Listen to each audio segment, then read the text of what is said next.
नमस्कार दोस्तों, मैं हूं परविंदर। दोस्तों, आज हम पहुंचे हैं खेड़ी जटगांव में। हम पहुंचे हैं जज्जर जिले के अंदर ये गांव आता है और यहाँ की एक बेटी है जिन्होंने आईएएस की जो परीक्षा है वो पास की है। आज उनका बड़े ही गर्मजोशी के साथ स्वागत किया गया है। संजय कबलाना जो है वो भी यहाँ पर पहुंचे हैं इस बेटी का स्वागत करने के लिए। संजय जी, आपसे जानना चाहूंगा कि ये आपके एरिया की बेटी ने नाम रोशन किया है, तो आप क्या कहेंगे?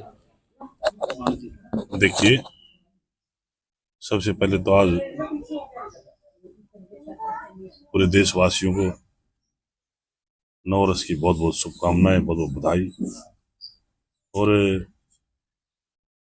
जो निशा हमारी भाणजी है वो शिवाना गांव की बेटी है और खेड़ी जटगांव की भाणजी है, जिन्होंने मैं कहूँ पूरे देश में आज आईएएस की पद पर जो उन्होंने अपना कार्यभार संभाला। मैं तो निशा बेटी को, पूरे परिवार को बहुत बहुत बधाई देना चाहूँगा, बहुत बहुत शुभकामनाएं देना चाहूँगा। और आज जो खुशी का माहौल खेड़ी जट गाँव में, खेड़ी जट भी मेरा गांव है और आज मेरी भाणजी के नाते से मेरे पूरे गांव में आज खुशी का माहौल है। जिस तरीके से आपने देखा ढोल नगाड़ों के साथ हमारी भाणजी का स्वागत किया गया, मैं तो अपनी बेटी को, अपनी भाणजी को बहुत बहुत बधाई, बहुत बहुत शुभकामनाएं देना चाहूँगा कि इसी लगन के साथ और इसी मेहनत के साथ लगी रहे और हमारा आशीर्वाद हमेशा इसके ऊपर बना रहे और ये इसी तरीके से जीवन में आगे बढ़ती रहे और तरक्की करती रहे। हमारी शुभकामनाएं पूरे परिवार को, मेरी भाणजी को और पूरे खेड़ी जट गाँव को और छवाना गाँव को और पूरी कादन खाप को बहुत बहुत बधाई, बहुत बहुत शुभकामनाएं। तो हमारे साथ निशा भी है जिन्होंने आईएएस की जो परीक्षा है वो पास की। निशा, आपसे जानना चाहूंगा किस तरीके से आपने इस परीक्षा को पास किया, कितनी मेहनत की?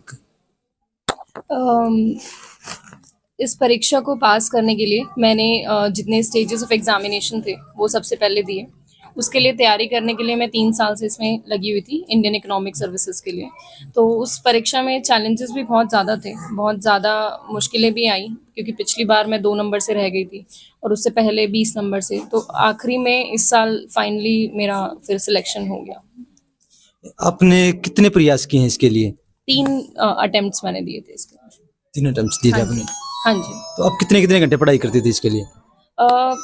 मतलब डिपेंड करता है ऑन एक सामान्य तौर पे जो रोज़ की तैयारी करनी होती है वो 8-9 घंटे देने होते हैं। पर हाँ, जब परीक्षा पास आ जाती है तो ऐसे भी दिन होते हैं या रातें होती हैं जब नहीं सोया जाता है।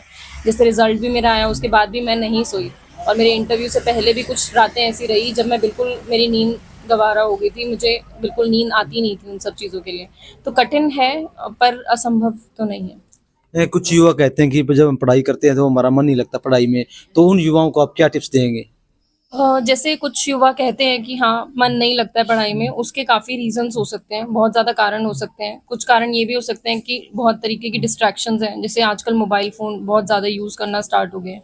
तो उस चीज़ को मैं तो यही कहूँगी कि अपना टाइम को डिवाइड कर लें पूरे दिन को। जैसे 8 घंटे की नींद, 8 घंटे अपना पढ़ाई करना, फिर बाकी के 8 घंटे दिन के काम में। तो उस काम को भी आप साथ-साथ जब निपटाते रहेंगे, जैसे मैं कुछ टाइम तक कॉलेज में भी असिस्टेंट प्रोफ़ेसर रही हूँ, तो वो असिस्टेंट प्रोफेसर के साथ साथ इसकी पढ़ाई भी करना और बहुत सारी चीज़ों से आपको कट ऑफ होना पड़ता है। बहुत सारे लोग उस टाइम पे ऐसे होते हैं कि जिनको आप नहीं टाइम दे पाते हो। तो वो चीज़ आपको एक लेवल तक समझनी होती है कि पहली प्रायोरिटी सेट करना बहुत ज़्यादा ज़रूरी होता है और प्रायोरिटी आपका एग्जामिनेशन होना चाहिए इस टाइम पे। जो प्रायोरिटी आप सेट कर लेते हो और खुद से ईमानदारी होनी चाहिए कि हाँ, मुझे पता होना चाहिए कि मैंने इस टाइम पे इतनी तैयारी करनी है तो मैंने करनी ही है। उसकी जिम्मेवारी आपको, अपनी जिम्मेवारी खुद लेनी पड़ेगी, क्योंकि माँ बाप या आपके रिश्तेदार या साथी जो भी होंगे वो एक लेवल तक आपको मोटिवेट करेंगे, बट खुद से अगर ईमानदारी होगी तभी ये सब संभव हो पाता है।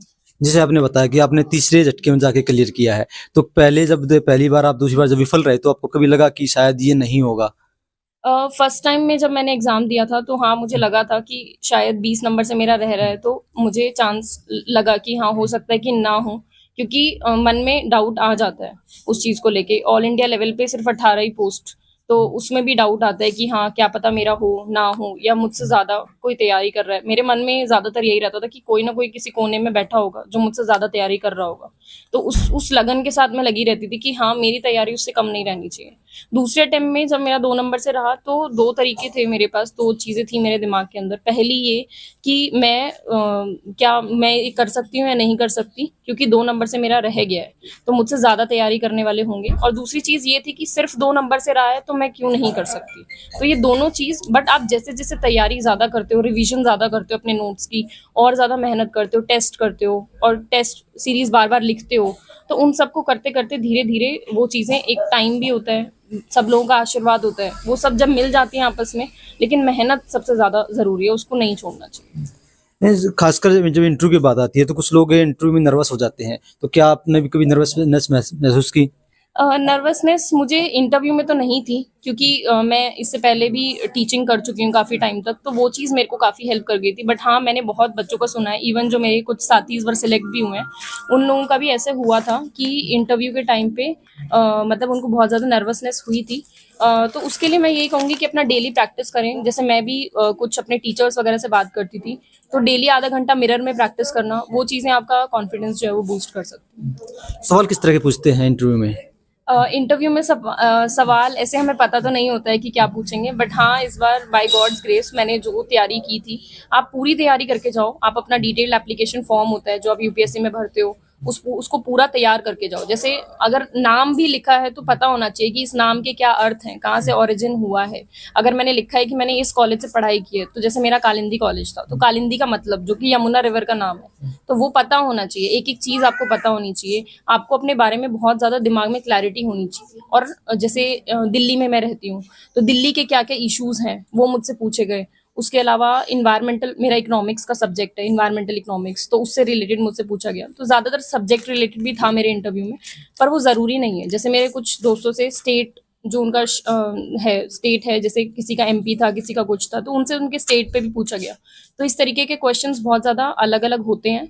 पर हाँ, एक इंटरव्यू में जाने से पहले आपको पूरी तैयारी करनी चाहिए इस चीज़ के लिए। आप इसका क्रेडिट किसे देंगे? इसका फर्स्ट एंड फॉरमोस्ट क्रेडिट जो है वो मैं अपनी फैमिली को दूंगी, क्योंकि मेरी फैमिली ने सबसे ज़्यादा मुझे सपोर्ट किया है।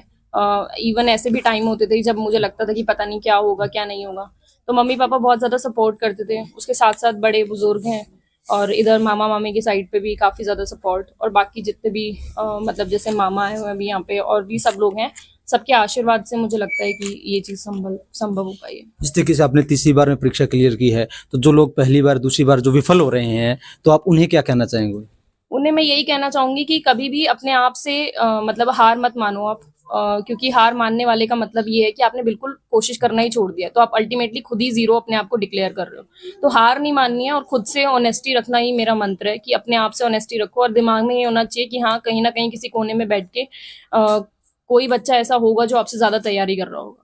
तो हार्डवर्क बहुत ज्यादा जरूरी है, और कभी हार नहीं माननी चाहिए उस चीज। तो निशा, हमसे बातचीत करने के लिए बहुत बहुत धन्यवाद आपका। तो सुना आपने कि आपको हार नहीं माननी है, और ये नहीं सोचना कि आप हार जाओगे। आप अगर आप मेहनत करोगे दिन रात लगन से, तो आपको कामयाबी एक न एक दिन अवश्य ही मिलेगी।